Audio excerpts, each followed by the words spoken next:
Welcome to the Men Repair Reset Program.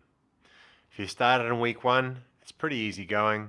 It's just going to be getting a few things changed in your routine that you're used to promote better health through what your body considers its normal patterns and behaviors.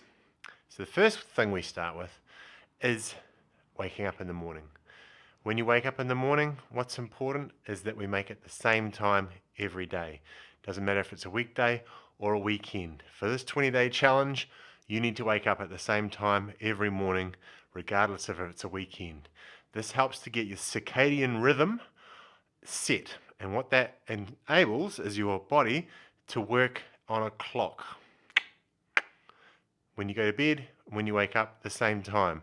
And that pattern is probably one of the most important things we can establish to help getting things changed and started to reprogram a few of the body's issues or problems that it might be having. It sounds like it might be something that's quite small, but realistically, it's one of the biggest. After that, when you get out of bed at the same time every morning, you need to make your bed. Why is that? Because it finishes the previous day's activities. Once you've made your bed and you're going to head out into that day, your bed being made is an indication to yourself that this is the start of a new day. It might sound small again, but it's what you need to do. Then we're going to go and brush our teeth. The reason for that, you've had a whole night of things growing in your mouth, the bacteria that live in there. We need to clean those out, get rid of them, and start the day fresh. Plus, anyone that you meet is going to appreciate the fact that you've got nice smelling breath. We're now talking about breathing. In our first week, we practice using our nose to breathe in and out, 5 seconds in, 5 seconds out. We do that for 20 breaths, and that's just to get the body understanding how it can use our breathing system, which is our sinus area, in a slow and deliberate way. That sets a pattern that we're going to expand on into week two. So to establish in week one, 5 seconds in through the nose, 5 seconds out through the nose. This shouldn't feel labored. You're not trying to get the biggest breath you possibly can. Quite the opposite. We want to learn how to be very relaxed with this. You're going to fill 5 seconds breathing in slowly. You might not even arrive at a full inhale. And then that 5 seconds in the exhale, again, we're aiming to get all of the air out of our stomach. What we use to know that we're breathing properly is our diaphragm. If you think of a large, thick strip of muscle that runs under the lungs, the only way the lungs can breathe in is because this large, thick strip of muscle gets pulled down. That is what we have as a muscle that we can control. It's because of the void that the muscle leaves in the lungs that they're able to inflate with air. So the more we're able to make use of our abdominal muscles, the better. So if we think about breathing in looking like this, and we think about breathing out being the opposite, we use our nose again, but we're trying to pull our stomach in. That's going to ensure that the diaphragm moves up and squeezes all the air out. Breathing in.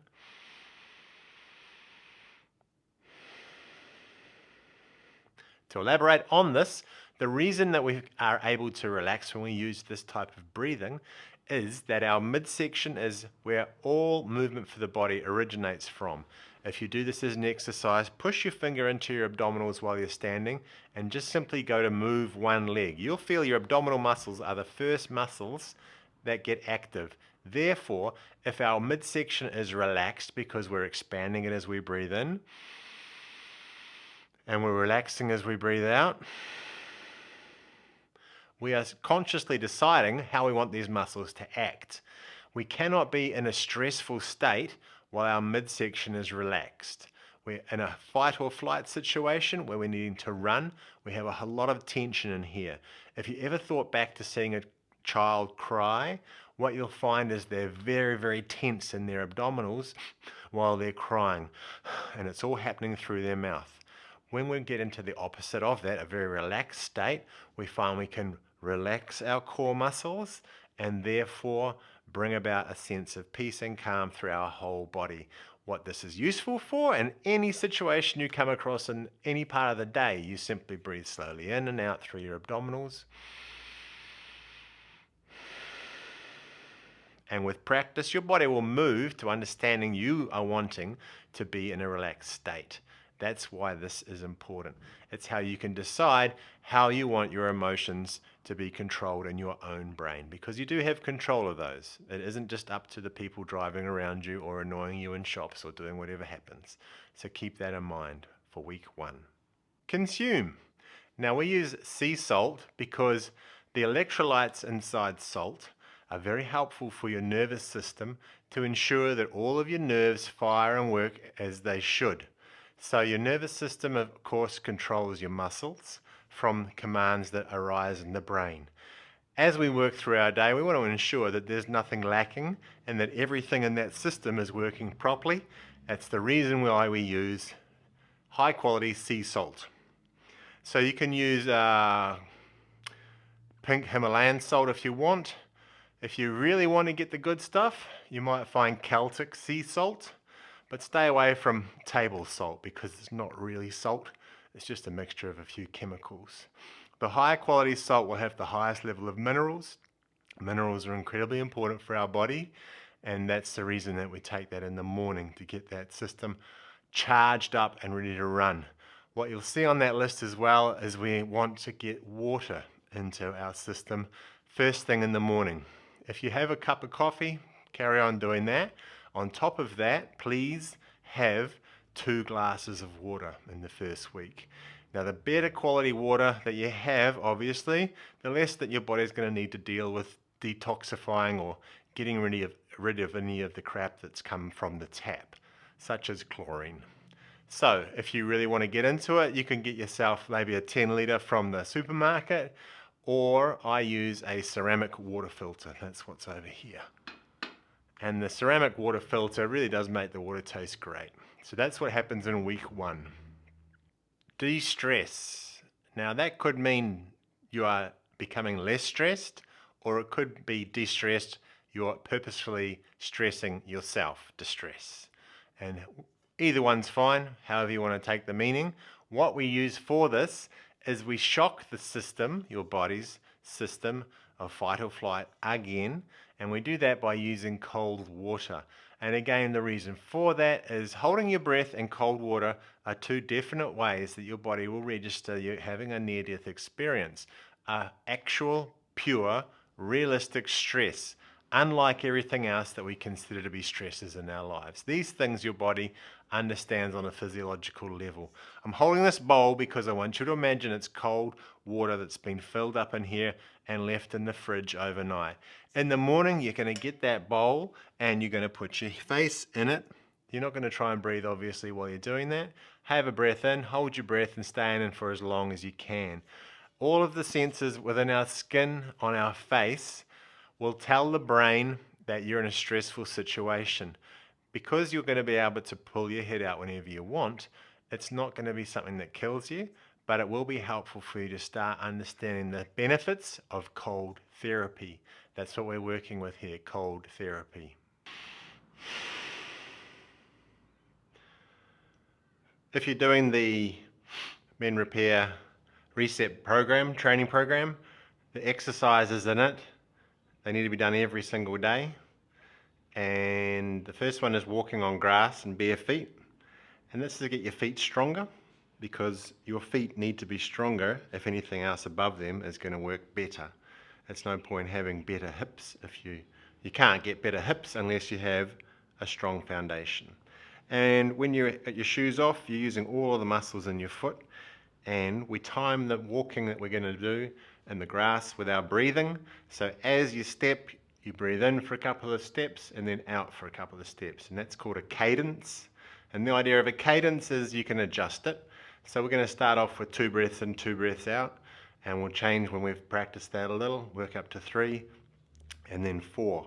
What we get here is a sliding scale. What we're going to try and improve on is taking slower breaths as we exert ourselves.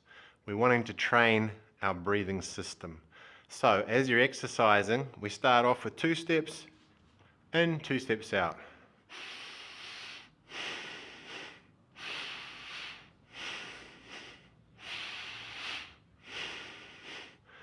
We get a lot of airflow in and out, and we're not really exerting ourselves because 2 steps is not a lot of air to suck in, and 2 steps is good to blow it all out. As you move it on, obviously 3, and this stays with you as you move from walking to jogging to running. So those are the 3 types of walk, jog, and run. And our idea is that we want our breathing to start off fast while it's easy, and then our breathing gets longer as we get more intensity, and then we get really, really long, slow breaths with even more intensity. So we're just simply training your breathing system, and that's the way that we're going to do it. And it starts with the walking.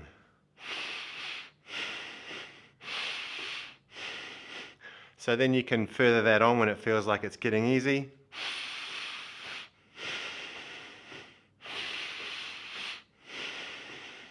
So that's 3 in, 3 out.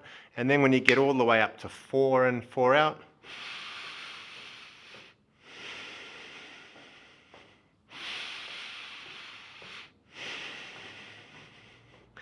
because when you're taking longer steps and breathing slower, you're moving quicker in a more relaxed way. And that's the point of that. We're working up to moving fast, but breathing slow. And even better to practice is getting less noise. So you'll eventually be walking as fast as you can, breathing, but try not to hear yourself. And that means that you're really challenging what it is your breathing system should be doing, and it makes great changes. It opens up these airways, and it properly works the sinus area, and that's what a lot of people haven't got strength in. So we're looking to strengthen your sinus area. So now when you get to jogging, if it feels like that's getting too easy, move up to 3.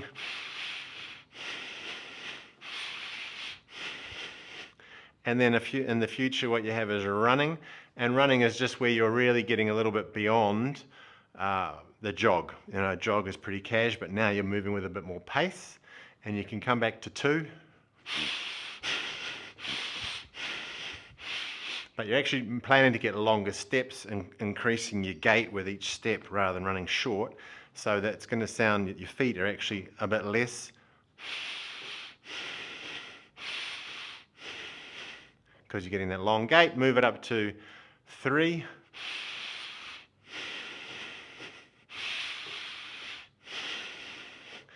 And then of course 4. Now what's going to happen as you're doing these is you get to a point of exhaustion. You're going to feel pretty out of breath real fast. So you don't have to go running for hours. You don't need to do that every day, but probably 2 or 3 or 5 minutes. If you get to a point where you've exhausted yourself because you're using your breathing area, it means that that's going to improve. We don't have to go for a half-hour jog, go on a treadmill for an hour, because that shit's all for fat loss. Who cares about that? All we're doing with our cardio is training our breathing machine.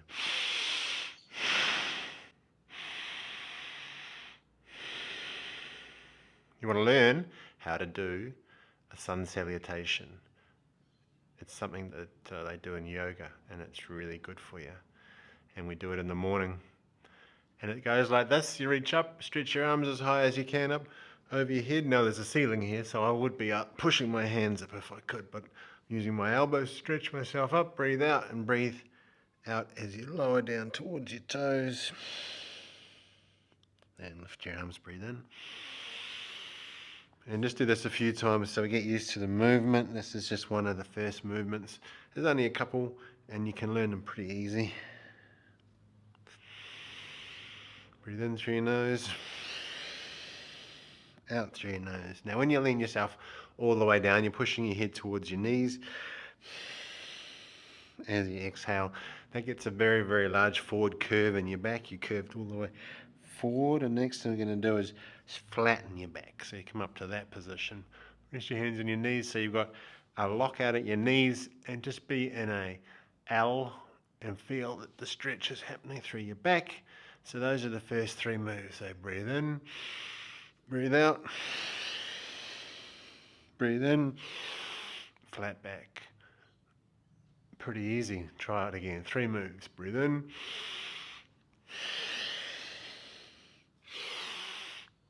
flat back. Now the next thing we're going to do is move to the floor. That part looks like this. We breathe out as we lower down. Then we lift up. Upward dog. And then breathe out. Downward dog.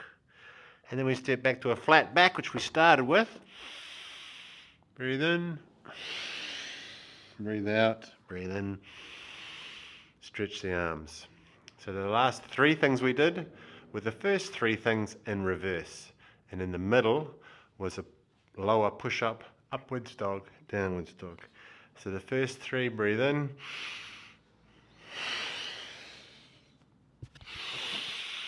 Flat back. Now you lower to the floor. Breathe in. Lift your butt. Stand with a flat back. Breathe out, lower down. And all the way overhead. And it's just a matter of doing those for rounds. So let's do a couple of rounds. Breathe in. Stretch the arms. Bend forward. Flat back. Lower down like you're doing a push-up all the way to the floor flat. Breathing out. Upward dog, look up. Breathing in. Downward dog, breathing out. And back to the flat back. Breathing in, forward bend. Arms overhead.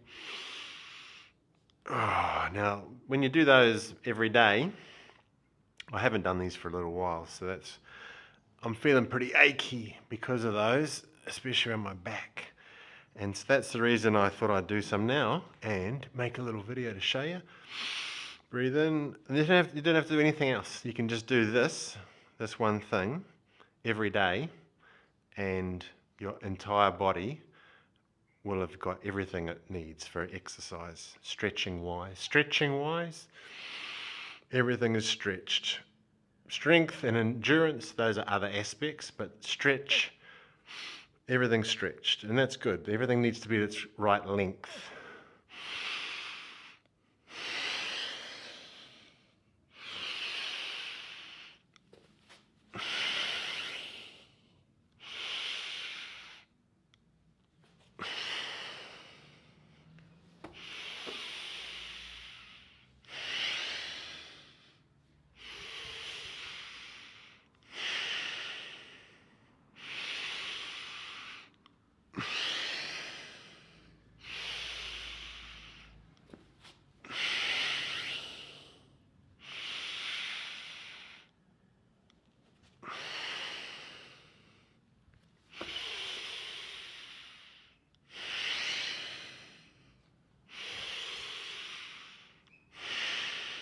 One more round.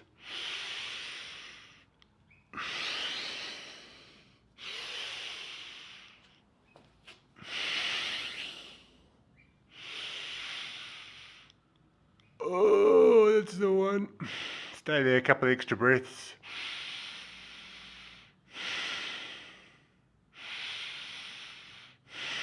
Ah, nice. Oh, that was it.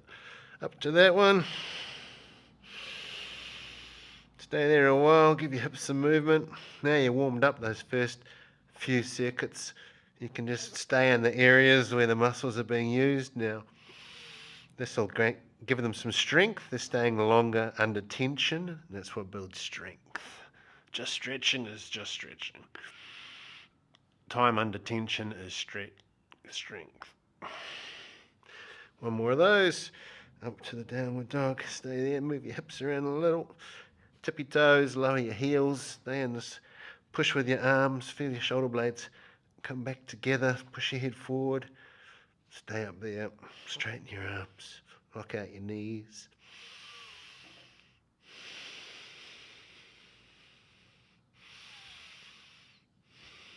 Up to flat back.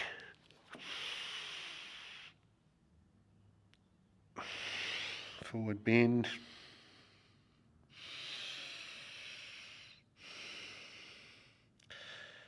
and overhead stretch.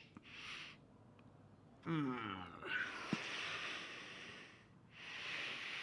that's what you need to do. Even if you just do one round in the morning, it's enough.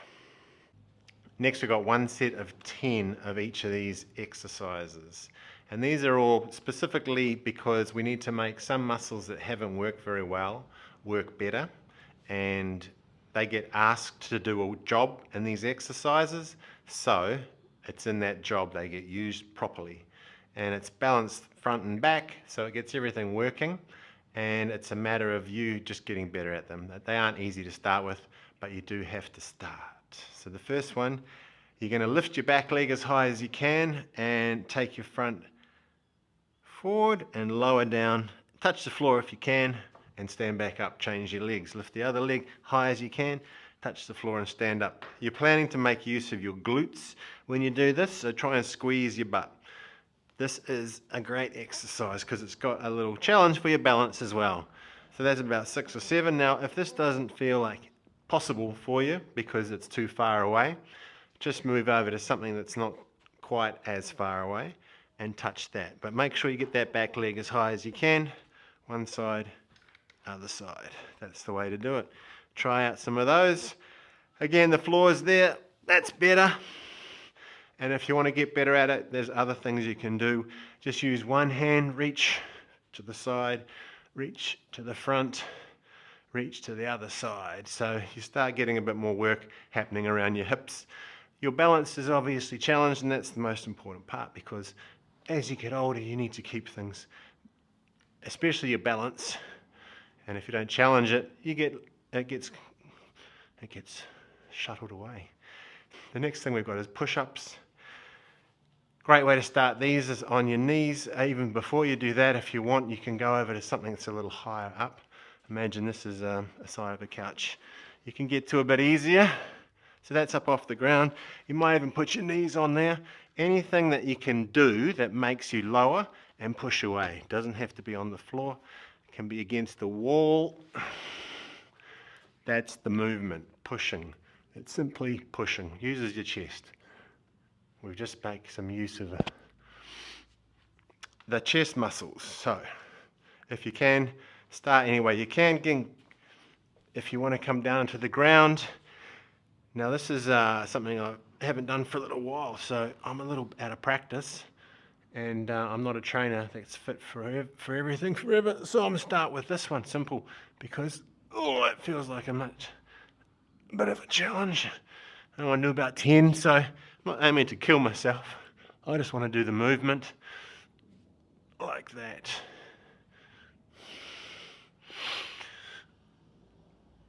That's done. If you want to get fancy with it, of course, you've got your feet further back. You can keep your knees on the floor still. Just get yourself straighter.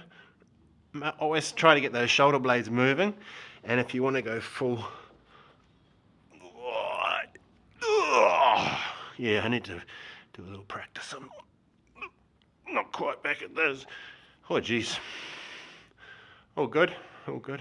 An air squat. You're using your arms to raise into the air, and you're using your legs to squat. Now the thing to remember about a squat is you just need to go as low as you can, but this is a part we look at to check how it works well. If I start lowering and my back's hunched over, I don't need to go any further. I've got to practice getting that flatness there, a concave. So first thing to check, get a concave, lower as far as you can. That's as far as you can. Keep this part concave. A lot of people can get further down, but they lose that, and we want to make it work. The arm part, that's a lift. Lower your hips, lift your arms. Breathe in. You can turn your hands any way you want. Bring them out to the side, bring them down again. Just try and lift them up as high as you can. They're aiming to try and go behind you.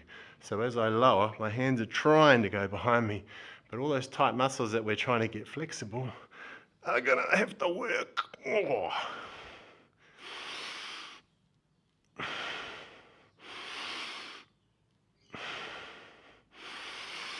That's about 10. The next exercise is pulling towards, and that can eventuate into chin-ups. Sorry about the noise, I'm outside at the moment. And most people have a banister like this at their house, and this is what we're going to make use of for the first time we try this exercise. So it's very simple. You get your feet up close to the bar, you rest your hands on here and you lean yourself back. That means you now have the ability to pull yourself forward and then you can lean back again. So this is a reverse push-up if you think of it, or a pulling towards exercise. The best thing about these is everyone has something that they can hold on to. Might be even just a door handle that you're going to hold on to. Get down low, pull and back. It's very important we make use of those back muscles, and that's the best way to do it. The next way I'll show you is using a chin-up bar. And a chin-up bar is probably the only piece of equipment that you might need to purchase for this at-home program. If you go to a gym, then there's other things you can use, but if you get a chin-up bar, it's going to be really helpful. This one's pretty simple. Part of it clips onto one side of the wall and it hangs down. You line it up and you can now use it for pulling exercises. I'm also going to use a towel because I want to get down a little bit lower. Now for this one, it's easy. I just throw the towel over the top, and if I get underneath the bar, this side is the safest. I'm going to be able to pull myself up towards the bar like so. And that is the exercise. As you get more stronger, you can lean yourself back a bit further and pull straighter. So eventually you might work so your whole body is straight and you're pulling all the way to the top. Now of course, if you have a gym available, you can use Olympic rings like this. That is the movement.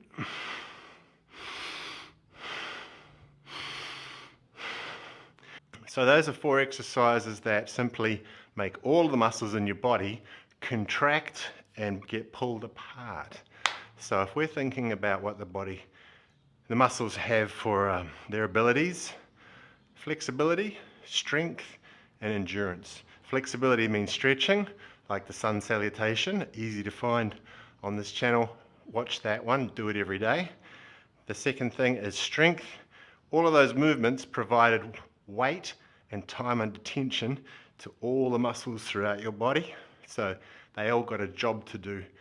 Every time they get a job to do, they're going to remember that they got asked that job, and they might get asked again in the future, and they'll make themselves a little bit stronger.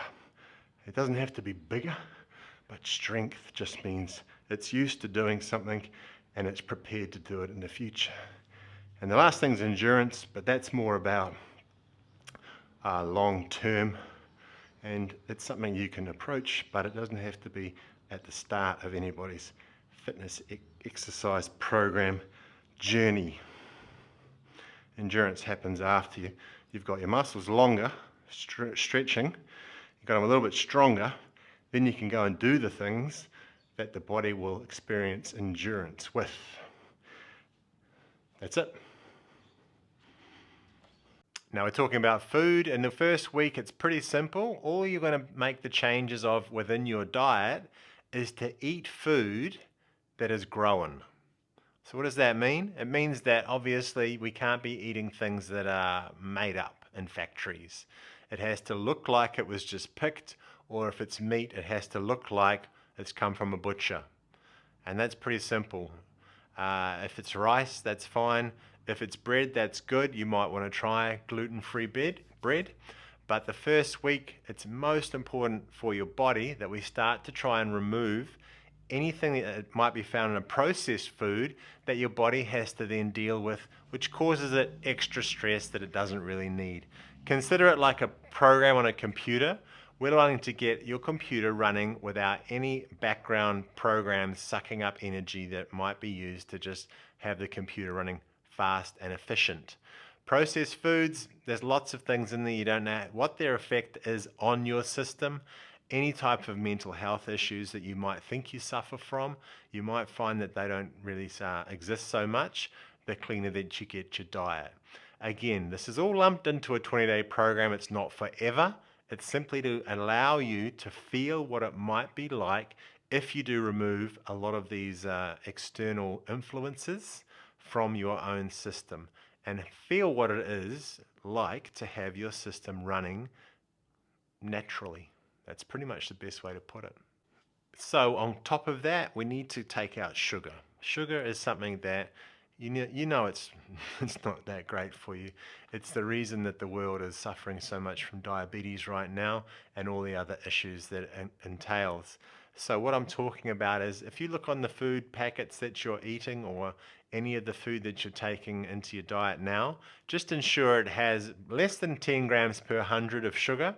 That's a good measure to start with. Obviously, if you're lumping spoonfuls of sugar into your coffee, that's going to be something that you need to change. Sugar doesn't provide any excess assistance to your body. If you Google, will I live without sugar in my diet? You'll hear the answer yes. But if you Google, can I live without fats or protein in my diet? The answer is no. You need to have fats and protein.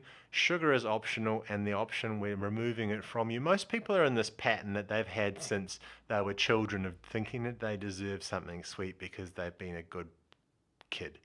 And come on, can we all agree we're grown ups now? If you're as old as you are and you've gone your entire life eating sugar whenever you wanted to, take this 20 days and say, okay, I want to know what it feels like to not have any sugar in my system. And by doing that, you're going to get a very clear picture, probably within 3 or 5 days. It's not going to feel easy initially, but when you do take anything away from the system that it's used to, it kicks up a little bit of a stink. After that, however, you will feel better, especially in the mental health area.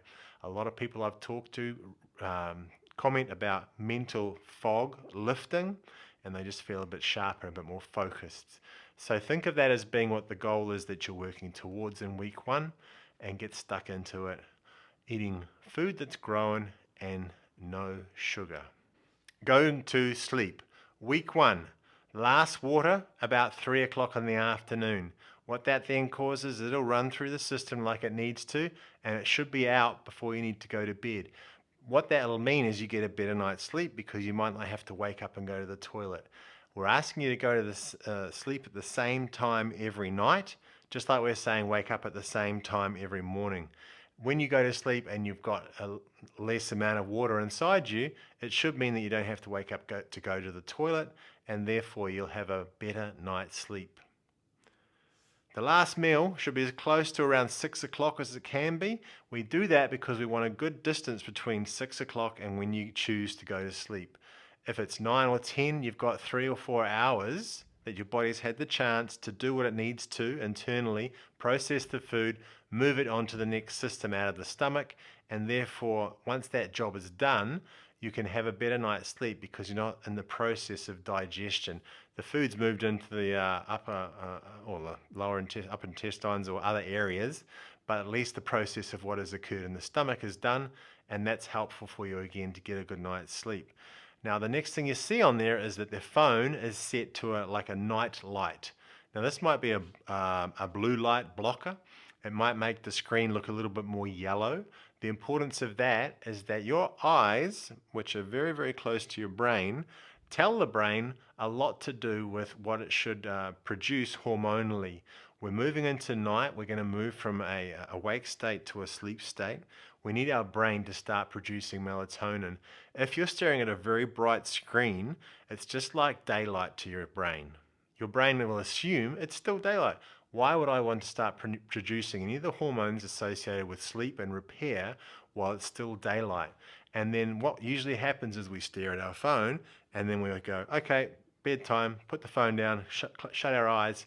Now, it's only at that point that there's no more light hitting into your eyes that your body's going to start that process. It should start from around the time that the sun goes down. So by putting a blue light filter onto your phone's screen, you can keep looking at your phone, turn the brightness down a little, have that screen a bit more yellowy, and you're going to your brain will assume that it is nighttime. It's more like looking at a campfire than staring at the sun during the day. And it makes a massive difference. Just this one thing alone can increase people's well-being 10-20%. I've seen it happen. At the end of the day, make sure you brush your teeth.